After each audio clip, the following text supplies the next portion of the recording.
Also, well, actually, that does sound pretty loud. So everybody can hear me in the back, right? Thumbs up. Excellent. Thank you.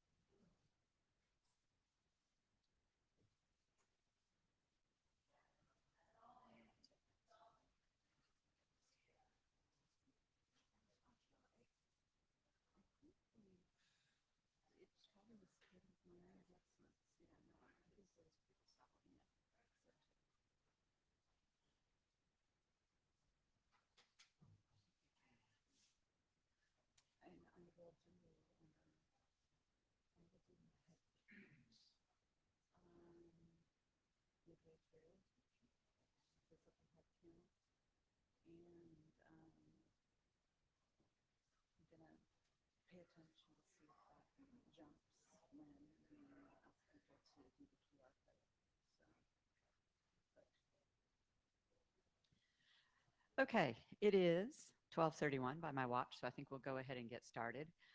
This is the new participants overview for IETF 117. I'd like to welcome you to IETF 117. I am Karen O'Donohue. I'm a longtime participant in the IETF, and I'm also one of the co-leads of the Education and Outreach Directorate for the IETF. And there's going to be three of us presenting today. We have Michelle Cotton. If you are on any of our newcomer mailing lists, you have been in contact with Michelle. She's the one who coordinates all of that for us. And Rich Sauls, longtime participant in the IETF as well. He's done that particularly in the security community and has been working in the Education and Outreach Directorate with me as well. So with that, we're going to go ahead and get started. I'm going to apologize in advance because I'm going to sneak out after I'm done with my part of this. But if you see me anywhere during the week and you have any questions, just feel free to come up and ask. I'm happy to help you wherever I can. So I thought our pointer was, I used the little arrow. I used the arrow and it didn't move. It's not moving. Next. We have new pointers and advancers and we're trying to figure out why. I'm not sure why this one's not working now, but. Is it on? Yes, it's on. Oh, and now it turned blue. Oh. Did you do something? Okay. Anyway, so we're off and rolling with a newly tested clicker. So the overview of this presentation is as follows. We're going to talk a little bit about an overview of the IETF. We're also going to talk about an introduction to the IETF meeting week itself, an overview of our resources, and then at the end, we're going to focus a little bit on our new participant activities.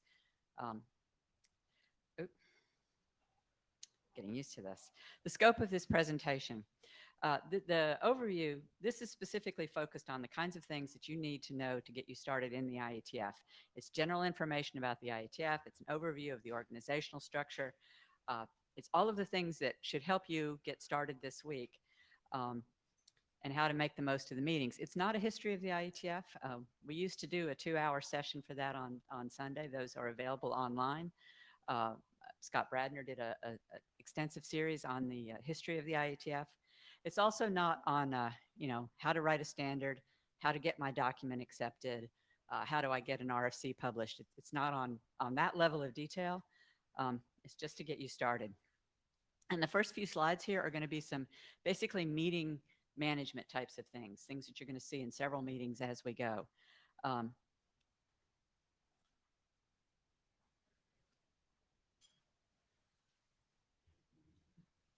Next slide. So the first thing that you're going to see, and you will have seen this when you actually signed up, is the note well. Every meeting that starts with an IETF is a note well. This is a set of policies and regulations, not regulations, but policies and procedures that we use, and the things that you agree to by participating in the IETF. In particular, it covers things like intellectual property. If you are contributing work or you know of work that is associated with patents, you have an obligation to declare those patents, and there's a process for doing that. You also are acknowledging that you are, photography is part of our process. It's not part of our process, but you acknowledge that you could be in photographs. It talks about our IETF process, our IETF privacy policy. And then we have a whole list of RFCs or BCPs that talk about the various parts of the IETF. And all of this is covered in the note well. If you have any questions about it, please feel free to ask. I'd also like to point out we do have an anti-harassment process and procedures for that, and we do have a code of conduct. So the next thing that we have is tracking meeting attendance. Because we are an open standards organization, we do need to keep track of roughly who was in the room and participating. So every room that you come into will have this QR code on it, and MeetEcho is the tool that we use. So this helps us keep track of who attended the meeting. In the old times, in the before times, we talked about blue sheets. And so we also have a version of this where you can hand it around. And so we're going to go ahead and start passing this around the room. If you have not logged in or checked in this QR code, if you could raise your phones and do that now, that would be fantastic. Everybody in the room needs to sign in, and the way that you sign in now is with this QR code.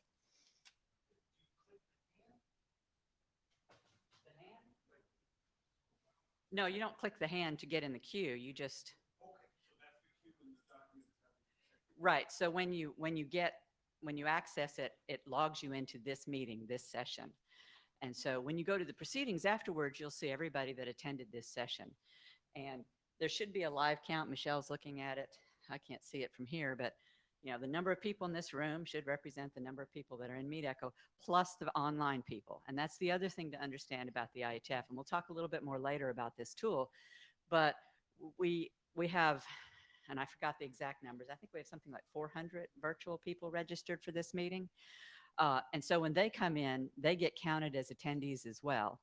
And when we do queue management, and we'll talk about this a little bit later, we manage, everybody has to use the hand to get in the queue.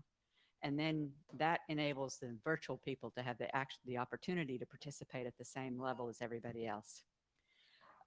If you have any questions or problems with this process, today is an excellent day to get them worked out. You can talk to us afterwards or just ask in any session. So I alluded to this a little bit, but this is the how to ask a question in a session. So you are going to need to use MeetEcho. You're going to need to use it all week. It'll be on your laptop or on your phone. And the way that you will ask a question is you will add yourself to the queue. And then you can see the queue. You see the yellow, you know, I can see that there's 2 people in the queue right now, and we can see them over there. So add yourself to the queue, both in person and virtual. And then when you get to the microphone, if you're physical, you can go to the microphone.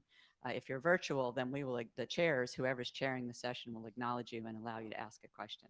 So I'm assuming the person in the queue does not have an actual question, do you?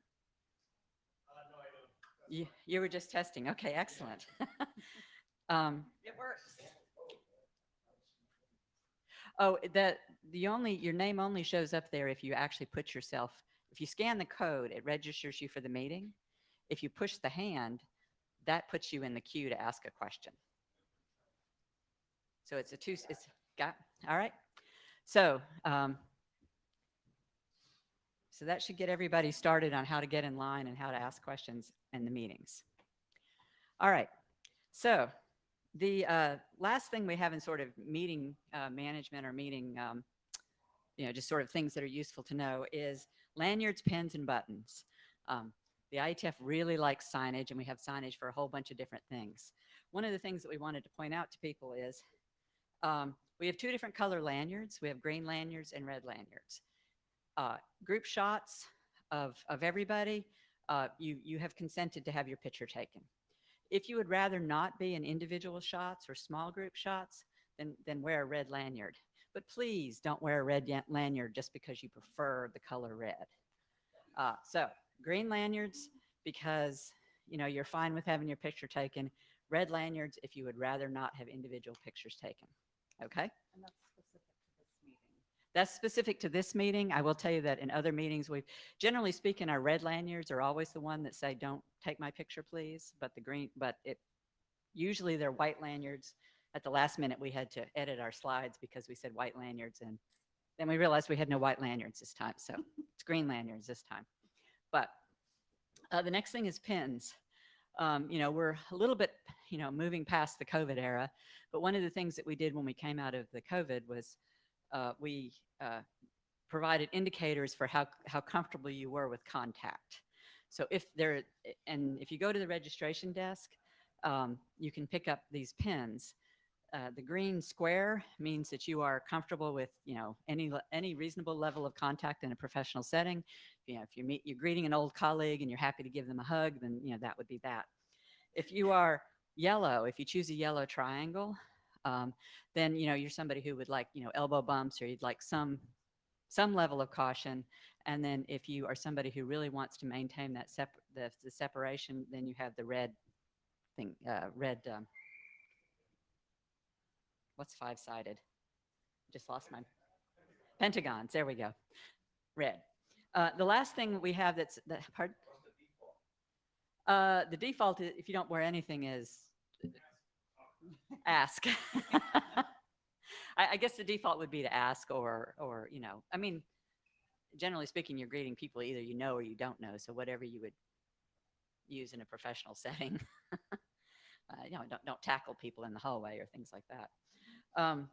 The last thing I wanted to talk about on meeting management are language buttons. We have people here from all over the world. If you speak another language, there's buttons that help you indicate which language you might speak. And so you can choose one of those and indicate to other people who might speak the same language that you are fluent in that language. So that's all the basic meeting stuff. Now we move on to the overview of the IETF. Um, so the mission of the IETF is to make the internet work better by producing high quality, relevant technical standards that influence the way people design, use, and manage the internet. This goes all the way back to RFC 3935. Uh, the basic point is here we're producing documents that are standards that people can choose to use and implement in their products and in their deployments. The basic ethos of the IETF is that anyone can participate. It's an open and transparent organization. Um, all of the work product is available for free. Um, and a little bit later, we'll talk about some of the tools that make that easy for you to see. But I think the one you really want to pay attention to is datatracker.ietf.org. All of our meeting minutes, all of our drafts, all of our standards, um, the charters of all the working groups, the charters of all the concluded working groups. Everything is available through the data tracker. It takes a little bit of a little bit of practice to get used to it, but that's going to be one of your key sites. It's one of the most important things for seeing what the IETF is currently doing. Contributions are judged on technical merit, so any technical questions are welcome and encouraged. It doesn't matter what company you come from, or what organization you represent. If you have read the drafts and you have something to contribute technically to the work, then it is welcome in this environment. And then the final thing is that the success is determined by voluntary deployment. So we are not a regulatory body. We can't require people to implement things. And so, we develop the standards, we put them out there, and successful standards are the ones that people use. And, not all standards are successful, whether they're required or not. And so, we have some that have been more successful than others. So the next thing is a little bit more detail. So at its heart, the IETF is a standards development organization. There's a lot of different types of standards development organizations out there, and we are an international one that develops the standards for the internet itself, the core of the internet. There's no membership, so it's basically self-selected individual participants.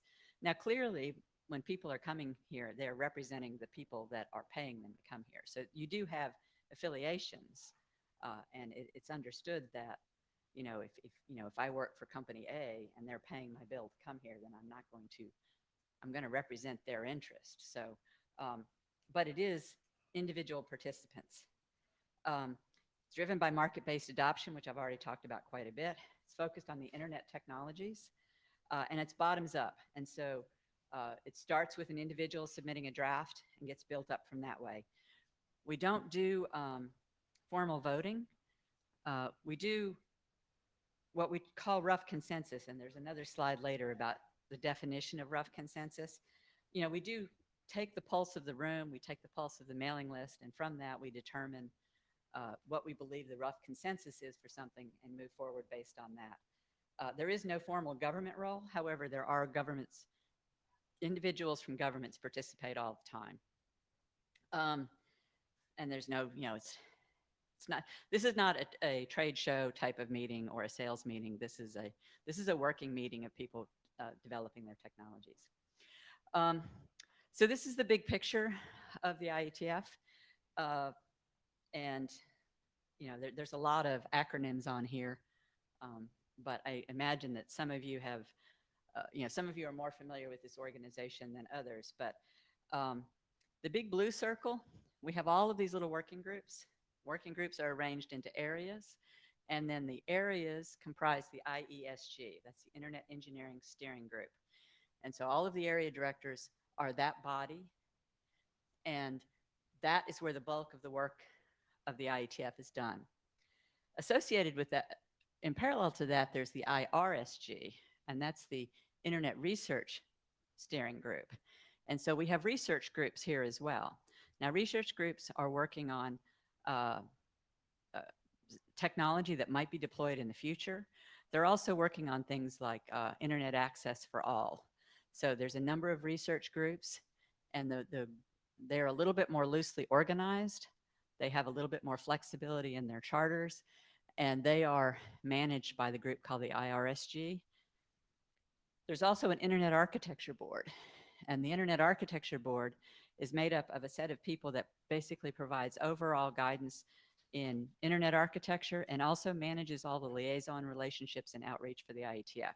So if there is, if the ITU and the IETF are coordinating on a standard, that liaison relationship is managed through the IAB.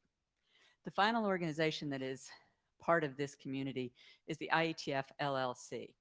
And the IETF LLC does all of the administrative work for the IETF. So, they sign the contracts, they have some staff, they do the communications around the IETF, they help, develop training. So if it's administrative and supports the functioning of the IETF, that's done by the LLC. Two parallel organizations that are also involved in the IETF is the RFC editor. So the RFC editor is the organization that manages the actual publication process of our standards. And the IANA is the Internet Assigned Names and Numbers, and they manage our protocol numbers and things like that. So you're developing a protocol and you need, a port number, or you need a list of registry values, then all of that is published and managed by IANA. So that was a lot of words on one slide. So I mentioned that we had working groups arranged into areas. These are the current areas that we have. The areas can change a little bit, and the number of area directors can change depending on the current workload. So the current areas that we have applications in real time. So that looks at your, your voice over IP, SIP type of protocols, and real-time communications, things that support audio, video, and things like that. We have a transport area, which does a lot of the work on TCP and congestion control and those kinds of things. And probably more interesting to a lot of you right now is the evolving QUIC protocol, which has come out. And there's a lot of work ongoing in QUIC right now. The routing area, we currently have 3 area directors to handle all of the work in the routing area. And that looks at the routing protocols. So, BGP and those kinds of things all fall into that area. The internet area, which does the basic internet protocol, so all of the work done on IPv4, IPv6, the domain name system, dynamic host configuration, mobility, that is all done in the internet area. There's operations and network management. So we do have some operational working groups here. So for example, the DNS protocol work is done in the internet area, but there's a DNS ops working group, which looks at the operational issues and best practices associated with running the DNS system. That work is done in the operations area, and also the management area. So if you go back a number of years, we used to do MIB modules, and now we're doing Yang, and they're like the next generation of management. So a lot of the, how do you manage all of these protocols that are being developed in the other areas? That's all done by the operations and management. The security work area, in addition to having all of its own working groups, and there's a lot of, as you can well imagine, there's a lot of work ongoing in security right now, but the security protocols and mechanisms are done there. The security area also looks at across the board the security considerations of all the other protocols.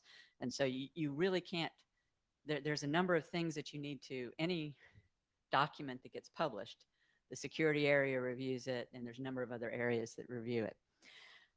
And the final area that we have is the general area. And I think there's only one meeting this week in the general area called Gen Dispatch, but that area looks at the activities around the administration of the IETF, updating processes, updating the rules under which we operate. So some of the topics that have occurred in that area a few years back when we were doing the work to transition from the old IAOC structure to the new IETF LLC structure. That was sort of changing how the IETF was organized administratively. All of that work was done in the Gen area. Also, the work to, when we evolved the RFC editor model, that work was also done in the Gen area. So it's those kinds of things that fall into that area. So I mentioned earlier, I sort of hinted that we might talk a little bit about IETF consensus. The IETF mantra, or I'm not sure what the right word for this is now, but the favorite saying of the IETF is that we reject kings, presidents, and votings. We believe in rough consensus and running code. So what exactly does that mean? Well, so there's a whole RFC on that because, well, we are the IETF and we write RFCs on all sorts of things. So the idea behind rough consensus is that you get rough consensus when all of the issues have been addressed. They may not necessarily have been accommodated or agreed to. The group may decide that you have a point, we understand your point, but we've decided we're going to go in this other direction. And so it's the job of the working group chairs to measure that consensus and document it, and then it becomes part of the process going forward. So we hear the consenting opinions, but they don't necessarily stop us in our tracks. One of the ways that we do measure consensus, and it kind of depends on the various working groups, but it seems to be the way that makes the press a lot, is we do hum. And the idea behind humming is that it's a way to measure consensus without voting. And part of the reason for that is you can gather from a sense of the room that not only the number of people that are supporting or objecting to something, but you can also get an idea of how passionately they do. So, if you ask everybody, did you like the food at breakfast this morning? Then you might, people will be like, eh, and they might hum softly. And then if you ask them, did you, I'm drawing a blank on an example. So what we're going to do now is we're going to practice humming because Michelle and Rich really want us to practice humming. And so the question is going to be, would you rather hear Michelle speak next, or would you rather hear Rich speak next? And so everybody that is in favor of Michelle speaking next, a hum. And everybody who's in favor of Rich speaking next, hum.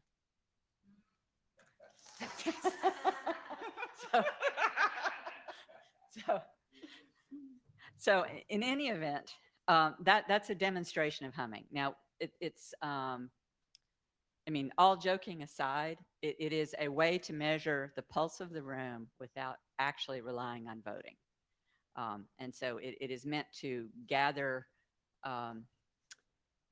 passion and a general consensus. So if you're doing, and it's generally used when things are more controversial, because a lot of times you can tell, there's nobody standing at the mic asking questions. The stuff is moving forward and you don't need to do it.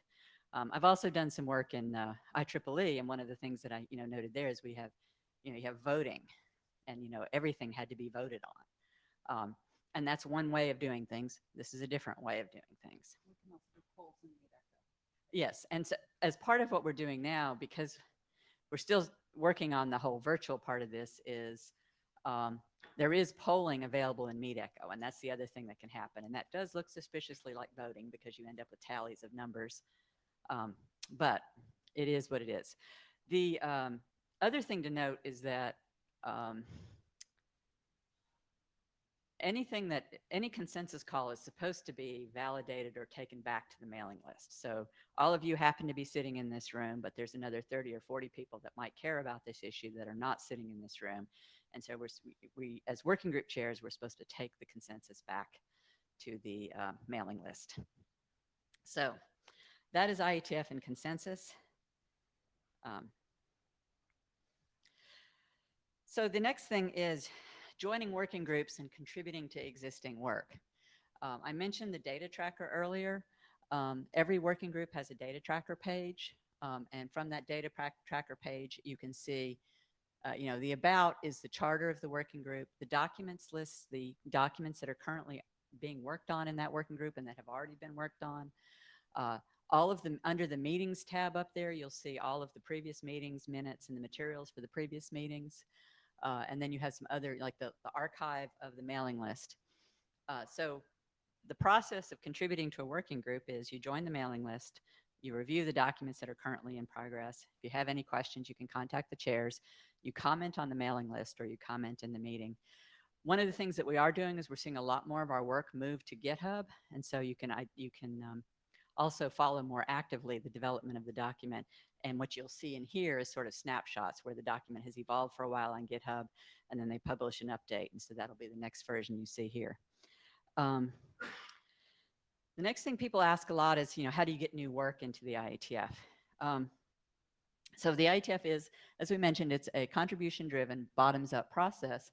So the first thing that happens is somebody has to identify a problem that needs solving. And then you have to find other people that also agree that it is a problem that needs solving.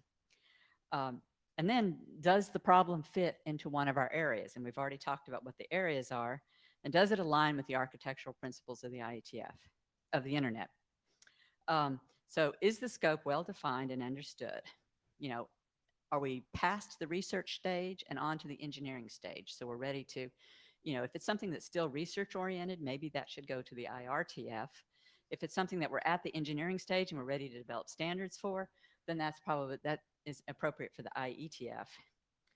And then you get some sort of agreement on timetables and milestones. And, for anybody that's worked in the standards arena for a while, you know that those timetables and milestones are, they slip a bit sometimes.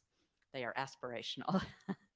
And then you have to have willing people to do the work because this is at its core, we don't have a large staff, so the standards are developed by the people that contribute to them. And if there's nobody willing to do the work, then it doesn't matter if you have the greatest idea if there's nobody that's willing to help get that document done and through the process.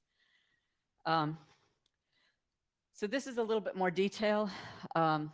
In particular, it's a tiny bit dated, but there is a tutorial online about bringing new work to the IETF that does a really nice job in talking about that. If you have any interest, if you have specific things, the key first step is having that idea and figuring out who your set of collaborators would be in the IETF. The last thing in this section is the funding model for the IETF. We come to meetings, but the work of the IETF is much bigger than just the meeting 3 times a year. So there's a variety of support to ensure that the work continues. There's the registration fees for the meetings. Obviously, that helps to fund it. There's also donations, corporate sponsors. You'll see a lot of signage here on sponsors. And so if anybody has any interest in learning more about the financial model for the IETF, then there's a link there for that. And with that, I'm going to hand it. And I know that you all voted for Michelle. No, I know that the consensus was Michelle over Rich. However, I, as working group chair, have overruled this consensus and decided Rich goes next. Did you have a question? Yes, I did. So back on the internet draft stage, I'm new, so I can see that some drafts, good drafts, have expired. When does a draft expire? Who decides that it has now expired? So that's a good question. A draft expires, there's a timer on it. So every time you publish a draft, it has like 6 months. and then either that draft is updated or it expires. And so there is good work that if it's not, and I don't have it in this set of slides, but you will see often in data tracker where a document was active and then it expired for a while and then it got renewed and then it went on. So who decides that are the people that are contributing to the draft. So there have to be people doing the work on the draft to keep it alive. Otherwise, it expires. Now, that's the other really important thing about the IETF is it expires, but it never actually goes away because it's still archived in the data tracker. So you can find the work that's been expired for years, and it's still there. And just as sort of a side note, a lot of documents in the IETF, RFCs have different status and drafts have different status. Anything that's a draft is just somebody's idea, somebody's contribution. It does not represent the position of the IETF. It doesn't represent the position of a working group necessarily. I could publish a draft that says, I've decided that the sky is green and the grass is blue, and that would be in there as a draft. The fact that I've published it doesn't make it true. It doesn't make it that the IETF believes that that's the case. And then also when you look at RFCs, some of them are standards track, some of them are informational, some of them are experimental. But that's the bottom line is an internet draft either moves forward and gets published or it gets expired. And there's no decision to expire it, it just times out. And not to put you on the spot, but that would have been an excellent opportunity to hit the hand button and put your name in the queue, but not for today. Okay. Yes. Could you go to yes, please go to the mic. My name is Snehal Patel. When a new work starts, does it always start as a draft or does it start as an informal discussion within the working group meetings and then a draft is published? Officially, it always starts as a draft. The fact that you might get together with some friends and identify something and have some conversations on it and work on it on GitHub before you bring it to a working group. Obviously, there's some sort of startup process before a draft gets published. But in order for it to be official work in the IETF, it has to be a draft. So, thanks. All right. Well, thank you all very much. If you see me in the hall, feel free to ask questions. And Rich?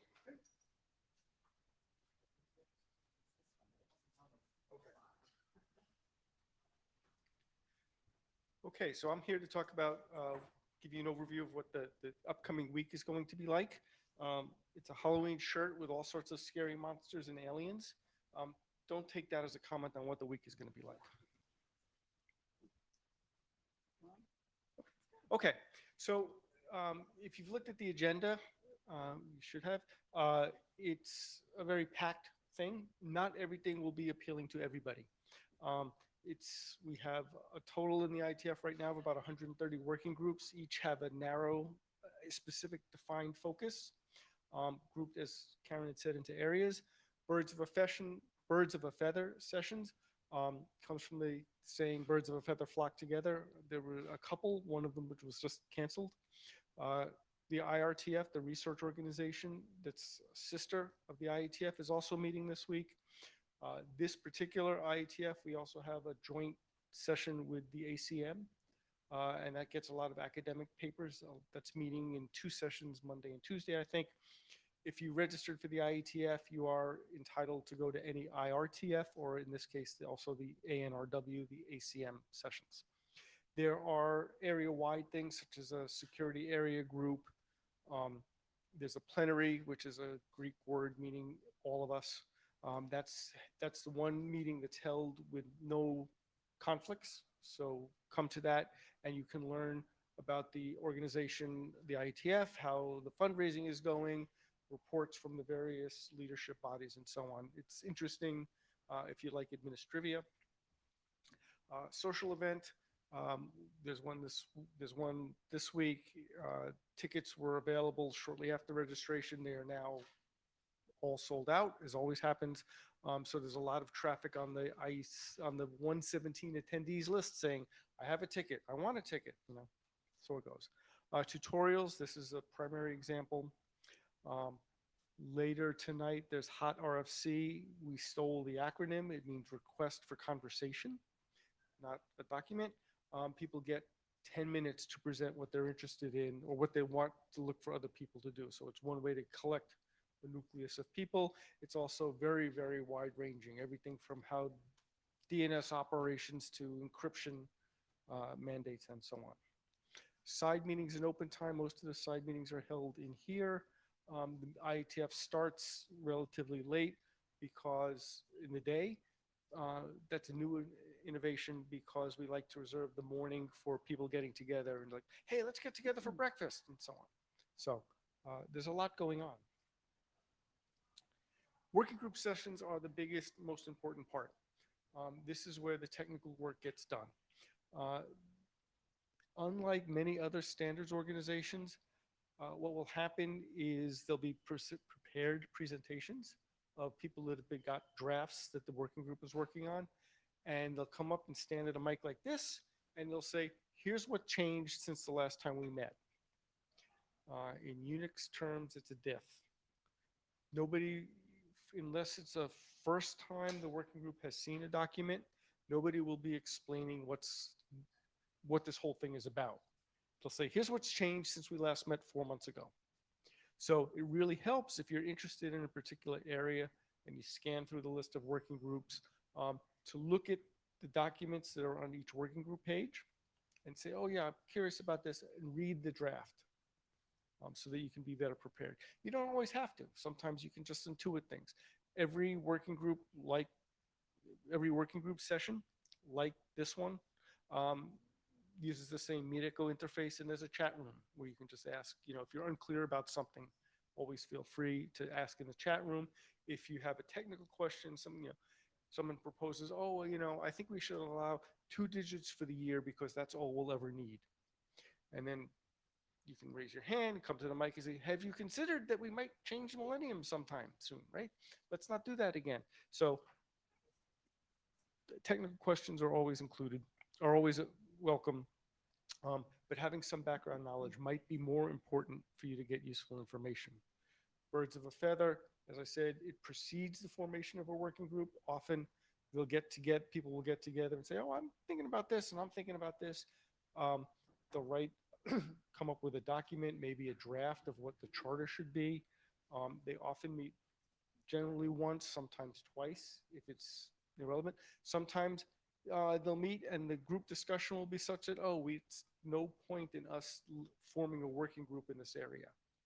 There's already too many commercial alternatives, or we just don't have any kind of agreement on what the problem should be. So it's still a good BOF, like an experiment. If it didn't work, you still learn something from it.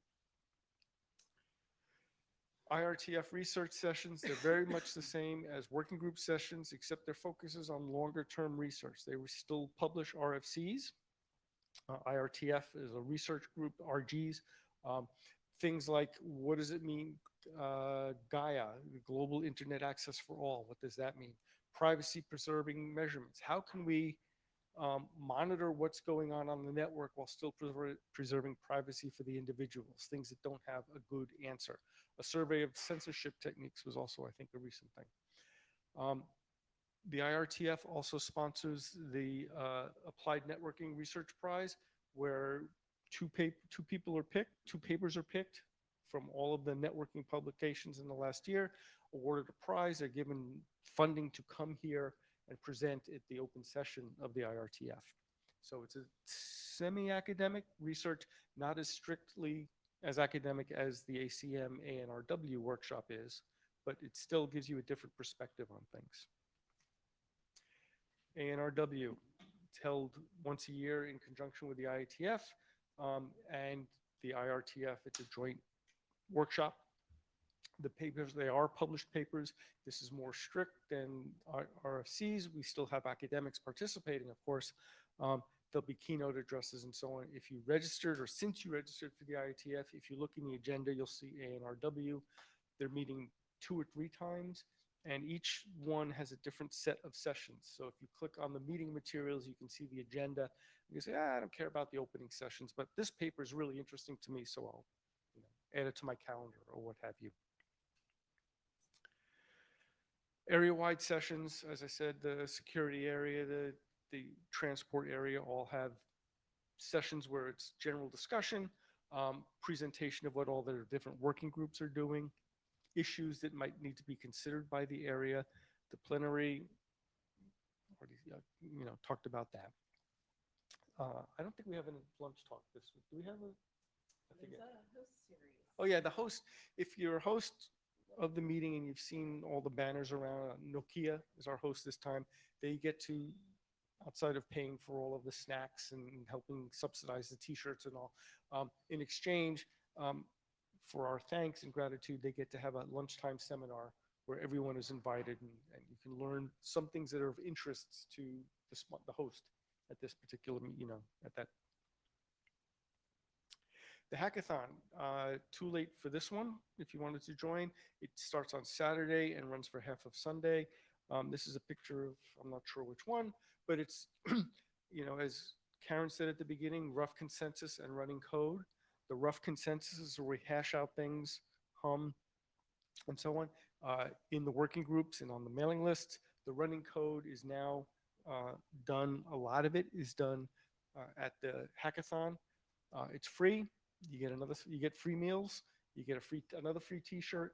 So in the future, when you come, think about, oh, I'd like to develop my new transport protocol. I have something, a competitor quick, or I want to implement how to do transport real-time video over quick.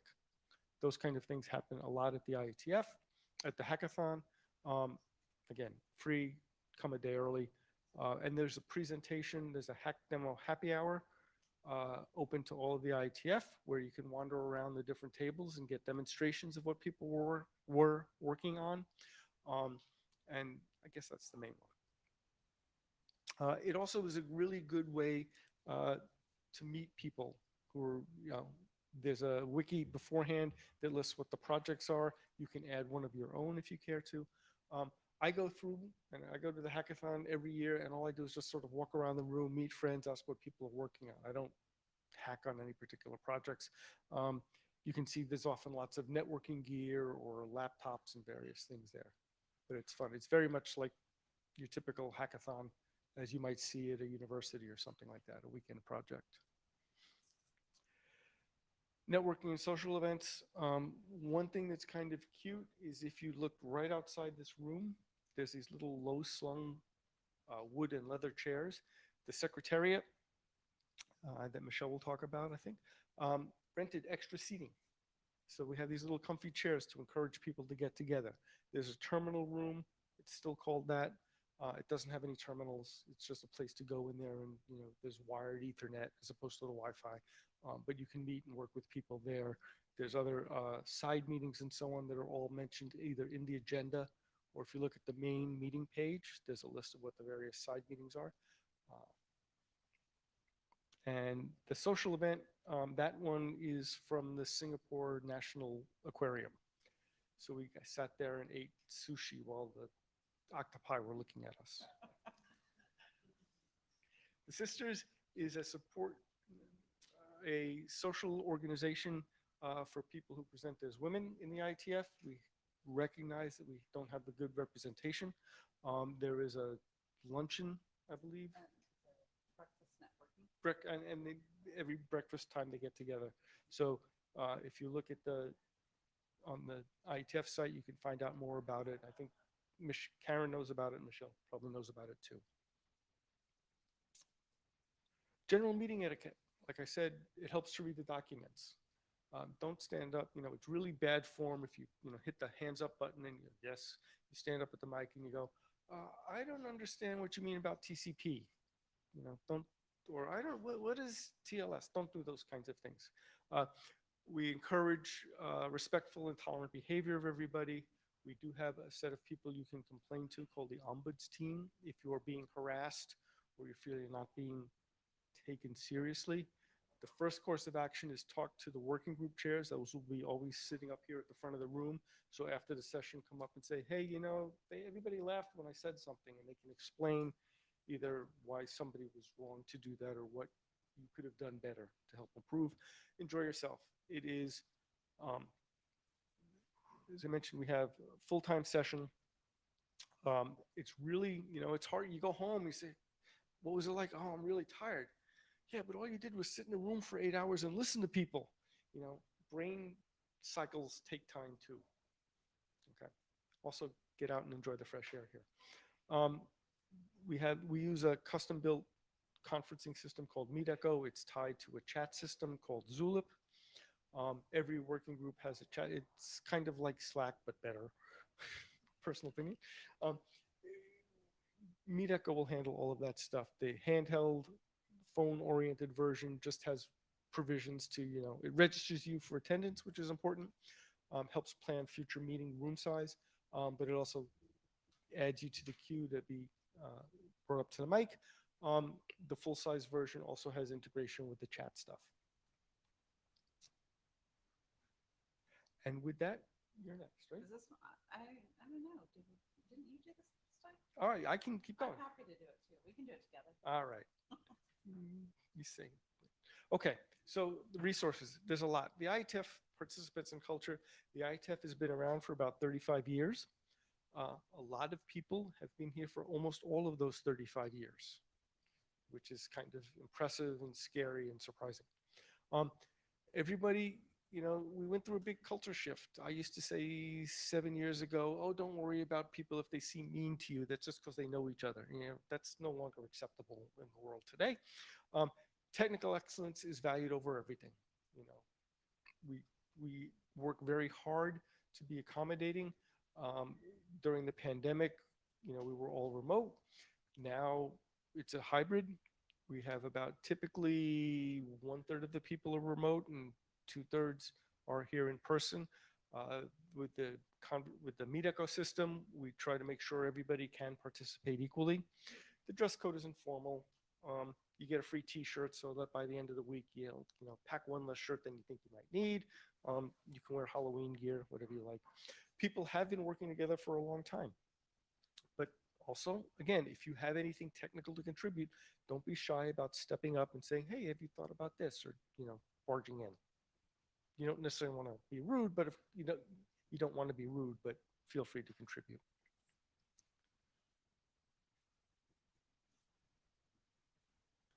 Did I kill it? Okay. Badge, dots, and ribbons. When you registered, right, the badge, the color code doesn't matter a great deal, but if all the different colors show, if somebody has a colored dot, that means they're in some kind of leadership position, either a working group chair or all the way up to the chair of the IETF. So you can always certainly feel free to speak to one of them. Those people will be very busy during this week because they're often coordinating with other parts of the leadership. But if you happen to see someone standing around, say, hey, they'll give you pointers. There's all sorts of other colored ribbons. So the blue ribbon is kind of the most important. People write on them what working group they are chairman of. So if you want to know about HTTP API, if only because it is the only 7-letter acronym that you have to always say each letter of, it's not pronounceable. Ask me. Okay. Okay, and then I'll just do this slide as an introduction to Michelle. Jay is our executive director. We have the LLC, the corporation that signs like the hotel meeting contracts and so on. Also, they hire the secretariat, mostly women in the blue shirts who do a whole bunch of functions and coordination for us. They are amazingly competent, even Michelle. We could not function without them. They also coordinate and act as they take meeting attendance for some of the leadership meetings. They keep the work flowing. All of that is overseen by Jay, who reports to the board of directors. Jay will be presenting some interesting factoids at the plenary. The secretariat, I think they're all wearing buttons that say, ask me anything about the meeting, because they know everything about the meeting, including all these little touches like, as I said, new comfortable chairs outside the meeting rooms for more informality. On Friday, they all change into tie-dye shirts. And this year, they have an open workshop, well, you have to register, where you can make your own tie-dye shirt so you can support the secretariat by wearing tie-dye on Friday. I will be wearing tie-dye on Friday, probably get my hands dyed. But with that, Yeah, sure. We'll let Michelle take over. So thank you. Okay, a couple other groups that we have that are here to help you. We've got the RFC editor staff, and they will be at a table. You'll see the sign in front of their desk. If you have any questions about RFCs or the process of an internet draft that's been approved to become an RFC to the point of publication, they are there to help you with tools and any questions you have related to that process. There's also a table with some IANA staff members there. Again, if you have questions about, well, how are port numbers assigned, and if we need particular protocol parameters assigned in our document, how does that work? How do we get them? What's the process? They can help you with that. Karen mentioned, and I think Rich also mentioned, that we do have an ombuds team. If you're having any problems, if you feel like you're not being treated fairly or respectfully here at the IETF, these are the people that you'd want to contact. Of course, contacting the working group chairs would be a good first step, but really if there's a problem that you need addressed right away, this is the folks that you would be contacting.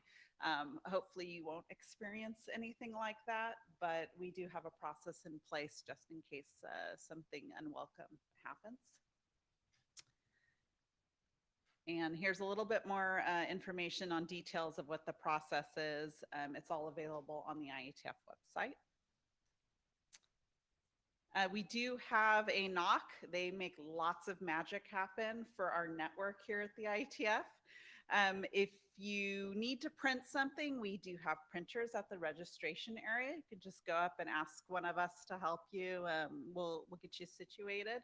And if you're having any network issues, anything that you think you just need a little extra assistance, there's a support at IETF.org email address there. If it's related to the network, if it's related to something maybe with your registration or any problem that you're having, send an email there and someone will respond to you. You should get a ticket number and we'll track and get you situated. Again, Meet Echo has been mentioned multiple times. Adding Meet Echo to our meetings has done wonders for remote participation. This is how we kept things going during the pandemic. For all the working group sessions you go to, you want to scan that QR code, make sure your name's in the attendance list, and it also is allowing you the possibility to enter the queue. That's how we know who participated, and also it helps people identify, oh, who's that speaking at the microphone. It's just a way to track and know who's doing what. So Karen talked about the IETF data tracker. It is the source of all information. As you're participating in working groups and attending sessions, you can go look at the data tracker to look at all the internet drafts, what's happening in the working group, all the information's there. It's a really important resource and tool. As Rich said, the working group sessions here at the IETF meeting are where a lot of the work gets done. Also, a lot of the work gets done on the mailing list. So as you find working groups that you're interested in, join the mailing list, check out their archives, what was discussed, what documents they're working on. That's where all the information is. We do have some general mailing lists. Hopefully most of you are on the new participant mailing list. I'm the one that's been sending you the messages and reminders. There is an attendees mailing list for each IETF meeting. You could get important announcements about maybe a change in scheduling or a change in room or something about an event that's happening. We have a general IETF announcement list too. That's more general to, let's say the IETF is doing an RFP for finding a new vendor to come up with some type of tool for the IETF as a whole. We send those type of announcements to that IETF announce list. So more general things go there. There is information about all the lists on the IETF website. And as Rich mentioned, we've got Zulip as the chat feature for the IETF. We do have a new participant channel there. So if you have joined, if you have any questions during the meeting, I'll be monitoring that, and you can ask that at any time, or you just find one of us and we are happy to help you. And so the last section of our presentation is looking at activities specifically for new participants at this IETF meeting. We have this session, this is the tutorial. A little bit later on this afternoon, we have something called Quick Connections. You do need to sign up. If you weren't able to sign up, you can probably go to the door, and if we have some room as far as capacity for people in the room we're in, we'll let you join. We have experienced IETFers at tables, and it's almost like a speed dating type of situation where you move around to the different tables and you can talk to different people that have expertise in security or transport, or maybe they're in the leadership or the administration. And so it gives you a very wide overview of different people to talk to in a short amount of time. And if you have questions about, oh, what should I do this week? Which working group should I go to? These are my interests. You might get a couple quick, good recommendations of, oh, go to this, go to that. It's really a great source of information for the week. Also available on Monday night, we have a new participant dinner. That's something that the Secretariat actually organizes. It's not through the IETF. And if you were able to sign up for that, it'll be here in the hotel. It gives new participants a chance just to get to know other new participants, and you can share your experiences, make plans. And then on Thursday, we have a new participant social hour that everybody is welcome to attend. The IETF leadership, so ISG members and IAB members will be there. So it gives you a chance to talk to leadership, tell them about your week, ask questions, let us know, like, is there something we could have done better to help you as new participants? You can let us know, was there information you wish you had known before the week started? And so that helps us improve the new participant program for future IETF participants. There will be beverages and snacks there, so that's always a good reason to come and join and say hello. Looking at additional activities happening here at IETF, tonight there is a welcome reception. Everybody's welcome to join again. Food and drinks. You can see there's a theme here, food and drinks. It's, again, just a chance to hop in the room and say hello to people, meet new people, get a little bite to eat and some drinks. Rich mentioned hot RFC. That is also tonight, shortly after the welcome reception starts. Tomorrow morning, we have a sisters networking event. And then we mentioned the social event Tuesday night, IETF plenary Wednesday. The host speaker series is happening on Thursday. And then there's an additional happy hour for sisters on Thursday. So all of this information is in the agenda. All the specifics, times, rooms, you'll find it there. And after we've given you all this information, all of the agenda items, if you still are not sure where to start, there's a very useful blog posting on the website. The link is there. It highlights some things that could be interesting, things new happening. It derives from some of the ISG members who highlight things that are happening in their area. So that's a good place to take a look, read up on what's available there to participate in. Again, the agenda is your friend. There are sometimes little changes to the agenda, so do keep that in mind. It's mostly set in stone, but every once in a while we got to do a room change, or a working group might get canceled. It does happen. And then you've got the different ways to connect with people in person, Zulip, mailing list.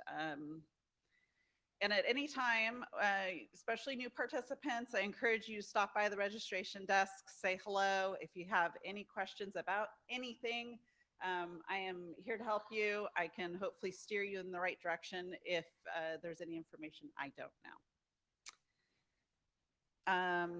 Mentioned the registration desk. There's a technical help desk.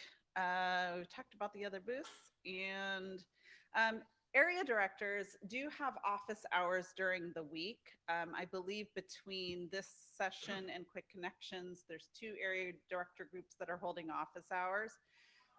So if there's a particular area that you are interested in and you want to ask maybe what working group sessions might be good for you to attend, office hours is a great place to stop. Just stop in, say hello to the area directors, and they can give you some guidance. And for those who are attending remote, you can actually attend via WebEx. They have some links. And if you need that information, contact me after this session. I'll be happy to share that with you. And above all, enjoy the week. It's overwhelming. It's a lot of information. It's a lot of acronyms. We've all been there, and it takes a little time getting used to it. For Meet Echo, also, it takes a couple times of using Meet Echo to really get the hang of the buttons, putting yourself in the queue.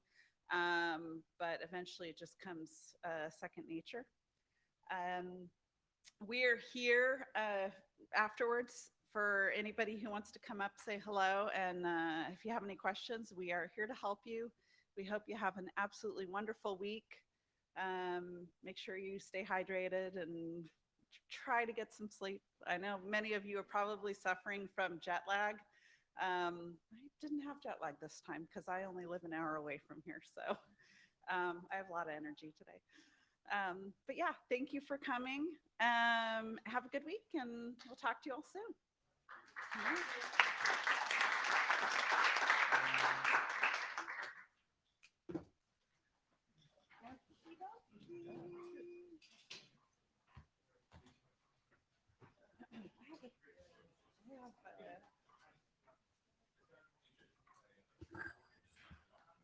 have to get Karen her little thing. She looks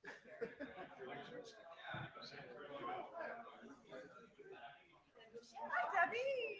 Good to see you. Me too. So that